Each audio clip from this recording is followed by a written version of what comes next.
ఏదైతే గోదావరి డెల్టా అనేది ఆంధ్రప్రదేశ్ రాష్ట్రానికి చాలా ప్రాధాన్యత. ఎందుకంటే ఇవాళ ఈ రాష్ట్రానికి ఒక ధాన్యాగారం, ఒక అన్నపూర్ణ అని అంటే అది ఉభయ గోదావరి జిల్లాలు.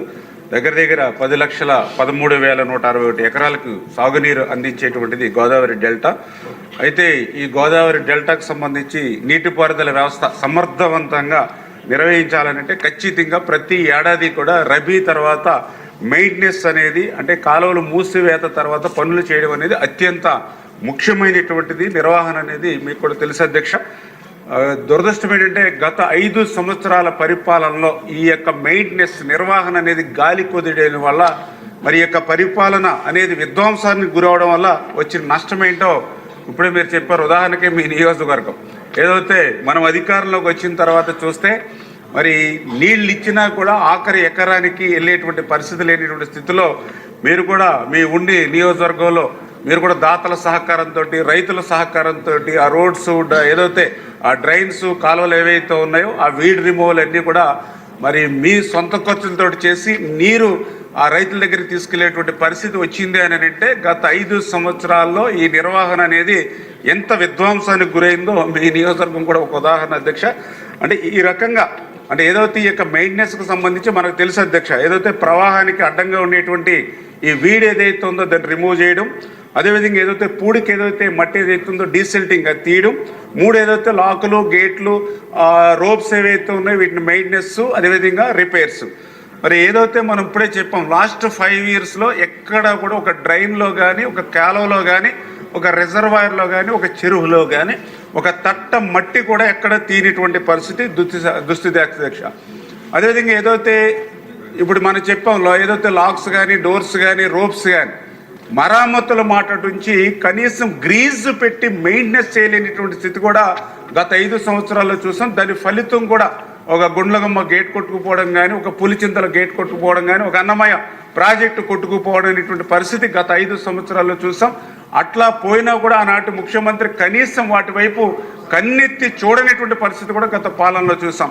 కానీ ఈరోజు చంద్రబాబు నాయుడు గారు మొన్న మీరు చూశారు, ఏదైతే తుంగభద్రకు సంబంధించినటువంటి గేటు కొట్టుకుపోతే తెల్లవారు ముందే మరి ఏదైతే కన్నం నాయుడు గారు పొరుగు రాష్ట్రంలో ఉన్నా కూడా ఆయన వెంటనే ఆ తుంగభద్రకు పంపించి ఏదైతే వాటర్ ప్రవాహం ఉండగానే మన దేశ చరిత్రలోనే మొదటిసారిగా మరి ఆ గేట్ని బిగించి ఆ తుంగభద్ర మరి ఏదైతే ఆ నీటిని కాపాడినటువంటి పరిస్థితి అధ్యక్ష. అంటే గత ప్రభుత్వానికి ఈ ప్రభుత్వానికి ఉన్నటువంటి తేడాకు అదే ఒక ఉదాహరణ అనే విషయాన్ని కూడా సందర్భంగా తెలియజేసుకుంటూ ఉన్న అధ్యక్ష.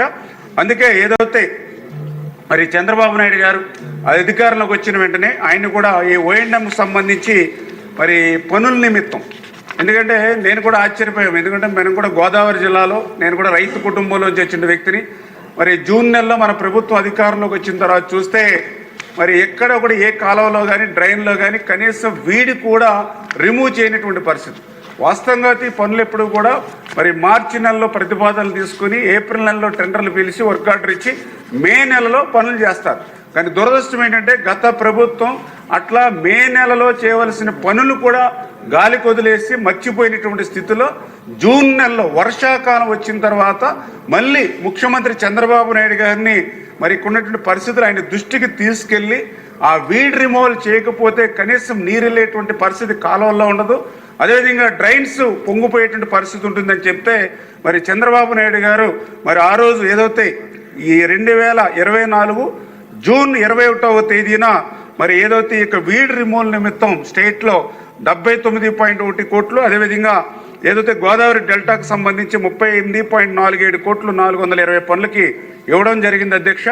దాని ద్వారా మరి ఏదైతే జూన్ జూలైలో ఏదైతే ఇక వీడ్ రిమూవల్ వరకు వర్షాకాలంలో గత ప్రభుత్వం చేసినటువంటి తప్పిదం వల్ల చేసుకునేటువంటి పరిస్థితి అధ్యక్ష. అదేవిధంగా ఏదైతే మనం చూసాం వర్షాలు సమృద్ధిగా పడినప్పటికీ, నదుల నుంచి నీరు సమృద్ధిగా మనకి వచ్చినప్పటికీ కూడా మరి ఏదైతే ఈ యొక్క డోర్స్ కానీ, షట్టర్స్ కానీ, రిపేర్స్ కానీ లేకపోవడం వల్ల మరి ఆఖరి ఎకరానికి నీరు వెళ్ళేటువంటి మార్గం లేనిటువంటి స్థితిలో ఆ రోజు మళ్ళీ ముఖ్యమంత్రి గారితో మేము కూడా మళ్ళీ స్వయంగా 2-3 సార్లు విన్నవించి నదుల్లో నీరు వచ్చినా, వర్షాలు పడినా దాన్ని రిజర్వాయర్లో నిల్వ చేసుకోవాలనుకున్నా, ఆఖరి కాలం వరకు నీరు తీసుకెళ్లాలన్నా కూడా అత్యవసరమైన పనులు కూడా మనం చేయకపోతే నీరు ముందుకెళ్ళేటువంటి పరిస్థితి లేదు అని అంటే మళ్ళీ చంద్రబాబు నాయుడు గారే ఆ రోజు మరి 2024 10/10 మరి ఆయన కూడా ఆ రోజు 2323 పనులకు 284.03 కోట్లు అత్యవసర పనుల నిమిత్తం నిధులు మంజూరు చేయడం అధ్యక్ష. అందులో గోదావరి డెల్టాకు సంబంధించి 221 పనులకు 64.76 కోట్లు ఇవ్వడం అధ్యక్ష అందారు.